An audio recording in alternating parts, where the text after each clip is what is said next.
독일의 교육제도는 한국에 어느 정도 잘 알려졌기 때문에 저는 여기에서 한국의 저출산 문제 극복에 도움이 될 만한 내용을 중심으로 소개해 보려고 합니다. 독일 기본법에 인간의 존엄성은 불가침적이며 모든 개인은 자기 인격을 자유롭게 발전시킬 권리를 가진다고 규정되어 있습니다. 이 기본권에 근간하여 독일은 모두에게 최고의 교육을 장려함으로써 사람들이 기회를 인식하고 자신의 목표와 꿈을 실현할 수 있도록 돕는데 그 목적을 가지고 있습니다. 한국과 차별화된 독일 교육의 특징은 그래서 출생 배경과 개인적 상황에 관계없이 모든 사람이 교육 목표를 달성할 수 있도록 국가가 책임을 지고 뒷받침하는 점입니다. 조기 교육부터 학교 교육, 직업 교육, 대학 교육, 직장에서의 계속 교육에 이르기까지 전 생애에 걸쳐 개개인의 학습을 지원합니다. 우선 한국과 차별된 독일 교육의 기본적인 특징을 5가지로 나누어 짚어보겠습니다. 첫째, 독일 교육의 핵심은 정답을 찾는 능력보다 과정과 논리를 중시하는 것과 생각하는 능력을 키워주는 것입니다. 그리고 야외 및 모험 교육과 같은 수업을 통해 적극적인 참여와 성찰, 팀워크 등을 잘할 수 있도록 도와주고 문제 해결 능력을 키워주는데 중점을 둡니다. 그로 인해 인간에 대한 신뢰가 쌓이고 소통과 공감의 능력이 개발될 수 있도록 도와줍니다. 독일의 학교 교육은 또한 장애 학생과 비장애 학생이 그리고 독일 가정과 이주민 가정의 자녀가 한 학급에서 함께 교육받게 하는 통합교육을 통해서 약자와 편견 없이 자연스럽게 동행하고 함께 협력하며 성장할 수 있도록 도와주어 사회적 약자에 대한 연대와 포용력을 강화시켜줍니다. 독일은 나치 체제에 대한 처절한 반성을 뒤로하며 지식 위주의 교육에서 인간애의 함양을 우선적으로 하는 교육을 시키기 위해 상대평가를 없애고 절대평가 위주의 교육을 펼칩니다. 그리하여 능력 위주의 교육보다 인간 존엄성에 기반한 상호 존중의 문화를 견인해 나가고자 합니다. 그리고 독재의 선동에 무기력하게 넘어가지 않고 올바른 유정자를 구별하여 선출할 수 있는 능력이 형성되도록 정치 사회적 비판의식을 어려서부터 키워주며 여러 경로를 통해 정치적 시민교육을 시킵니다. 둘째, 모든 공립학교에서의 교육은 대학이나 박사과정까지도 거의 무료로 누구에게나 열려 있으며 생활비까지도 연방교육촉진법인 바프액에 따라 대여장학금의 형식으로 제공되는데요. 이 바프액 장학금은 성적에 상관없이 부모의 경제적 형편에 따라 주어지며 취업 후에 절반만 무이자로 갚으면 됩니다. 그래서 자녀를 낳아 키울 때 교육비에 대한 부담이 거의 없는 것입니다. 2022년 독일 교육 예산의 총 지출액은 2,643억 유로인데 국민 총생산 GDP의 6.8%를 차지하는 비중이었습니다. 그중 2022년 바프액 장학금으로 지출된 1인당 지원금만 해도 월 평균 611유로에 달했습니다. 셋째, 독일의 교육은 한국처럼 인문계와 자연계로 나누어지는 게 아니라 대학을 가서 학문적 공부를 끝까지 할 사람과 적당한 직업을 찾아 빨리 사회에 진출하고자 하는 학생들로 구분하여 교육을 시키는데요. 아무래도 전자보다는 후자가 비율상 더 많다고 생각하기 때문에 개개인의 직업 교육에 더 총력을 기울입니다. 이미 중등 과정에서부터 소질과 능력이 각각 다른 개개인이 자신의 적성에 맞는 직업을 잘 찾아나갈 수 있도록 다양한 직업 교육 시스템을 통해 수많은 직업 선택의 가능성을 열어줍니다. 그리하여 2023년에는 거의 92만 5천 명이 다양한 직업 교육 시스템에 들어와 교육을 받았습니다. 이처럼 모두가 대학을 가지 않고 직업을 배워 사회에 빨리 진출할 수 있기 때문에 여성들의 초산 연령도 더 앞당겨질 수 있는 것입니다. 다음 도표는 학생들에게 직접적으로 주어지는 금전적인 혜택을 나타내는데요. 2022년 학생과 대학생들을 위한 생활장학금이 약 30억 유로 지출된 데 반해 기술대학교인 파크슐레, 초기 직업교육, 그리고 계속교육의 참여자에게는 생활비 지원금으로 총 78억이 지출되었습니다. 여기에서도 우리는 독일이 직업교육 및 훈련 프로그램에 특히 심혈을 기울인다는 것을 볼 수 있습니다. 학교나 대학이 전공별로 특성화되긴 하지만 한국처럼 서열화가 되어 있지 않아 대학 입시를 위한 사교육비의 지출이 거의 없습니다. 과외는 학교 공부를 따라가지 못하는 학생들이 주로 받는 것이지요. 또 한 번 치른 대학 입학 자격시험으로 언제든지 서류 전형으로 어느 대학이나 지원이 가능합니다. 의대나 심리학처럼 일부 정원이 제한된 학과를 제외하고는 대부분 학과가 정원 제한이 없습니다. 그리고 이미 한 번 합격한 시험을 더 좋은 성적을 얻기 위해 다시 치르는 것은 허락이 안 되기 때문에 재순위, 3순위 하는 제도도 없습니다. 그래서 대입 준비로 몇 년씩 시간을 낭비하는 일이 없기 때문에 사회의 직장 생활에 들어가는 연령도 빨라지고 아이를 갖는 시간도 더 빨라질 수 있습니다. 다섯째, 독일의 교육 경로는 굉장히 다양하고 개방적이며 또 상호 침투성이 높기 때문에 직업교육을 마치고 대학을 가기도 하고 또 대학을 마치고 나서 직업교육을 받을 수 있는 길이 무한히 열려 있습니다. 대학생 4명 중 1명은 이미 직업교육을 마친 경우입니다.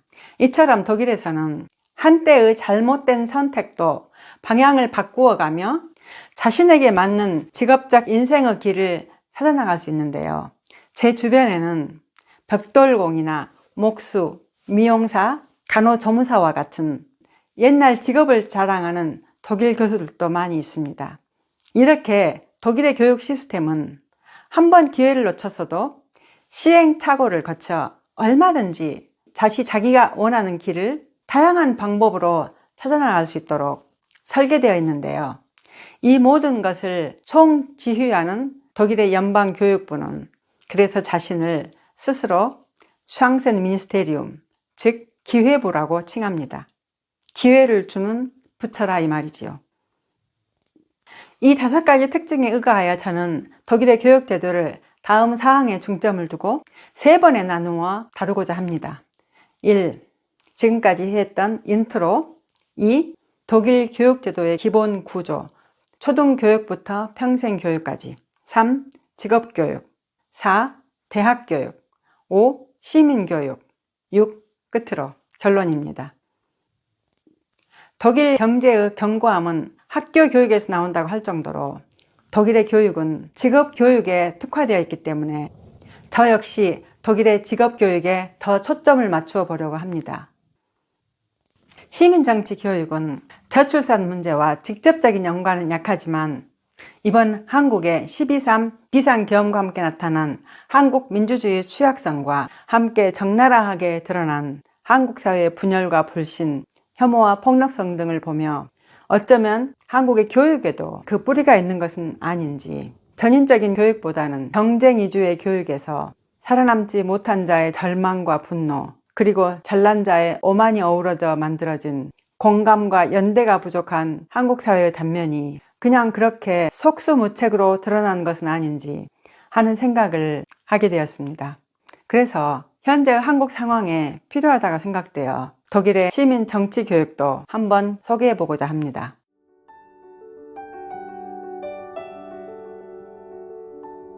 독일 교육제도의 기본 구조를 잠깐 설명하겠습니다. 독일의 교육 시스템은 크게 조기교육,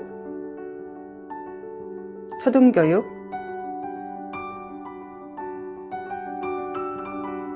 1차 중등교육과정, 2차 중등교육과정,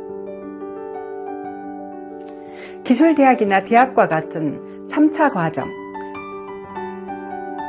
그리고 계속 및 평생교육과 같은 4차 과정으로 세분화되어 있습니다. 조기교육 과정은 생후 6개월부터 초등 입학 전인 5세까지이며 의무교육이라기보다는 돌봄 및 교육을 받을 권리에 해당하는 기관입니다. 이 부분은 지난 제 유튜브 영상 독일의 공공보육 정책을 참고하시기 바랍니다. 초등교육은 한국과 달리 기본적으로 6세부터 9세까지의 4년 과정으로 진행되는데요. 베를린과 브란덴부르크 주에서처럼 6년 동안 이루어지는 곳도 있습니다. 초등학교 4년을 마치면 1차 중등교육과정에 진학하게 됩니다. 이 과정의 학교로는 5학년부터 9학년까지 다닐 수 있는 하uptschulle와 5학년부터 10학년까지 다니는 레알슐레, 그리고 5학년부터 12학년 내지 13학년까지 다니는 김나지움이 있습니다. 이 세 개의 중등교육기관은 각기 독립적으로 운영되기도 하고 두 개의 기관이 결합한 형태로도 존재하며, 또한 종합학교인 게잠트슐레와 같이 세 개의 기관을 통합적으로 운영해 학생들이 좀 더 쉽게 다른 과정으로 전환할 수 있도록 지원하기도 합니다. 1차 중등교육과정에 어떤 학교에 진학할지는 초등학교 때 이미 정해지는데요. 담임 선생님이 추천하고 부모가 동의하는 방식으로 학교 선택이 이루어집니다. 하지만 영구적인 것이 아니고 재학 중에 학업 성취도와 발달 상황에 따라 다른 유형의 학교로 얼마든지 옮길 수도 있습니다. 2차 중등교육과정은 한국의 고등학교와 같은 수준으로 볼 수 있는데요. 이때부터 직업교육이 실시되므로 조금 복잡해집니다. 기본적으로 하uptschulle와 레알슐레를 마치면 2차 중등과정에 진학할 수 있는데요. 우선 직업학교와 사업장을 오가며 배우는 듀얼, 즉 이온화 직업교육 시스템인 아우스빌딩을 하거나 학교 교육에 기반한 직업교육인 직업전문학교를 다닐 수도 있습니다. 듀얼 직업교육과 직업전문학교를 마치면 전문직 자격 학위가 주어지고 곧바로 직업전선에 뛰어들 수 있습니다. 아니면 대학 등 3차 교육과정에 진학하여 더 공부하고 싶을 경우 야간 김나지움이나 야간 고등학교지요, 대학 입시 준비반인 컬렉에 입학하여 11학년부터 12학년까지의 김나지움 과정을 이수하고 아비투어, 즉 대학 입학 자격시험을 치루어 일반 대학에 갈 수도 있습니다. 또 미래의 직업 방향에 맞추어 전문화된 전문 상급 학교인 파흐오버슐레에 진학할 수도 있는데, 아우스빌딩을 했을 경우에는 1년 과정만 밟아도 응용과학대학 입학 자격을 얻어 응용과학대학인 파호호슐레에 갈 수 있습니다. 이 파호호슐레는 볼로냐 프로세스로 유럽의 대학 개혁이 이루어진 시점부터 거의 대부분 대학이라는 뜻의 호흡슐레로 명칭이 바뀌어졌는데요.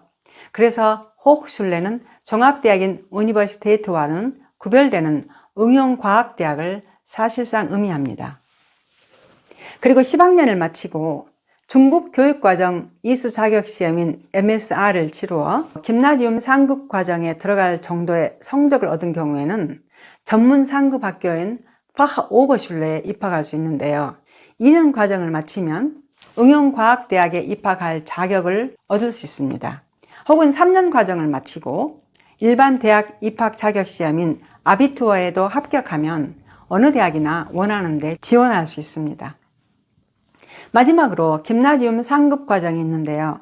이 상급 과정에는 김나지움 11학년과 12학년 과정이 있고 종합학교인 게잠슐레, 그리고 직업적 김나지움인 베르플리시스 김나지움이 있습니다. 종합학교와 직업적 김나지움에 새로 입학하여 아비투어를 따려고 할 경우에는 입문 단계를 먼저 이수해야 되기 때문에 3년이 걸립니다. 이 김나지움 상급 과정을 마치고 아비투어 시험을 치르면 일반 대학 진학 자격이 주어집니다. 이렇게 2차 중등 과정을 마치면 3차 영역인 대학 과정으로 진학이 가능한데, 이 3차 영역 역시 여러 과정으로 나누어집니다. 우선 중고등학교를 졸업하고 바로 대학에 가는 우리 한국의 풍토에 비하면 약간 낯설게 여겨지는 파흐슐레가 있는데요. 의역을 하면 전문직 고급 과정 혹은 기술대학이라고 볼 수 있겠지만 단어에 충실하기 위하여 전문학교라고 번역하였습니다. 이 파흐슐레, 즉 전문학교는 이미 초기 직업교육을 받고 전문적인 실무 경험이 있는 전문직 종사자가 직업적인 도약을 원할 때 추가 교육을 받을 수 있는 3차 고등교육기관입니다. 이 과정을 마치면 국가직업 자격증이나 마이스터 자격을 취득할 수 있고 전문 경력을 갖춘 기술 전문가로서 기업이나 행정 및 기관에서 총책임 관리 업무를 맡거나 독립적으로 책임감 있는 활동을 수행할 수 있는 자격을 갖추게 됩니다. 다음으로는 이아카라고 불리는 상공회의소가 있는데요. 이 상공회의소는 기업들의 이익을 대변해주고 상담해주며 수출 촉진 등 기업을 위한 다양한 주권적 업무를 수행합니다. 그러나 직업훈련을 담당하는 사업체에게는 상담을 제공하고 설비를 검사하며 학생의 시험을 담당해 주기도 합니다. 또 개인이 직업훈련을 받을 때 급여나 휴일 등이 법적으로 올바른지 등 행정적 혹은 법적인 도움을 줍니다. 직업 아카데미는 실무에 중점을 둔 학위 프로그램을 제공하는 3차 고등기관으로 아비투어 합격자만 입학이 가능하고 응용과학대학인 파호크슐레보다 선발 기준이 더 높다고 합니다.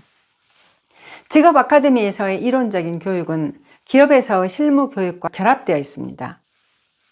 응용과학대학에서 학생들은 따로 산업체나 가공업체 등에서의 실습을 통하여서만 배운 것을 실무에 적용할 수 있는 반면 직업 아카데미나 이오나 대학, 즉 듀알레 호크슐레에서는 대학 공부와 직업 훈련이 동일한 시간과 공간을 차지합니다.